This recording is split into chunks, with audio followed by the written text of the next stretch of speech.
করেছেন তারা জেলায় কৃষকের আগে ঠিক এটাকে হামলা শিকার হয়েছেন। তারা নিজেরাই মজবুর ছিল, আজকে তারা জামিনে রূপান্তরিত হয়েছে।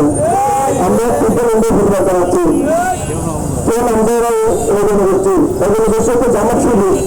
এই জামাত জনগোষ্ঠী গতকাল প্রকাশ্যে আমার তাকে যেভাবে হামলা করছে, আমরা প্রকাশ্যে জানিয়ে দিতে চাই, আপনারা যদি তাদেরকে হাতে নিয়ে এভাবে আমাদের উপর হামলা করেন, আপনাদের গতি থেকে রক্ষা পারবেন না। আপনারা গড়ে বিদ্রোহ করে ভিড়ার বলছিলেন, আপনারা নিরাপত্তা থাকবেন। আমরা আশা করবো আপনারা নিরাপত্তা ভূমিকা পালন করবেন। আমরা ভক্তরা শান্তিপ্রিয়, আমরা গাড়ি ক্লাস করতে পারি না, আমরা সঙ্গে দিয়ে অংশগ্রহণ করতে পারি না, আমরা তারা বাইকে দিয়ে তারা থেকে এগুলো তৈরি করতে পারি না।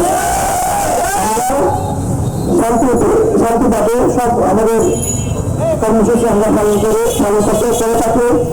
আমরা আল্লাহর কাছে আমাদেরকে বাধাগ্রস্ত করবেন না। আমাদের কাছে এটা করেন আপনারা। আমি পরিশেষে পুলিশ এবং যারা গতকাল আমার বা হামলা চালিয়েছে জামাত গোষ্ঠী তাদের বিচার দাবি জানাই এবং আজকে যারা বুঝতে ছাত্র সেনা যুব সেনা ইসলামী ফ্রন্ট কর্তৃক আয়োজিত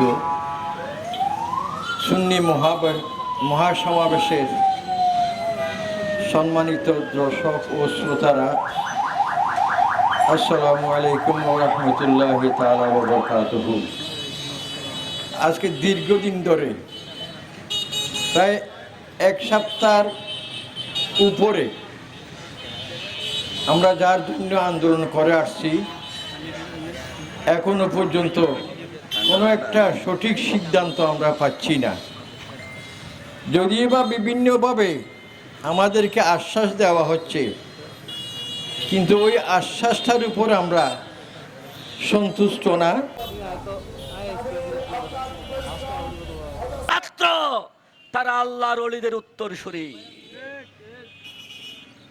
রাসূল করিম সরকার আলম সাল্লাল্লাহু ইরশাদ করেছেন হাদিসে কুদসির মধ্যে, মান আদা আলী ওয়ালিয়ান ফাযানতাহু বিল হারবে, যে আল্লাহর ওলির সাথে দুশমনি করে আমি আল্লাহ তার বিরুদ্ধে যুদ্ধের ঘোষণা দিই।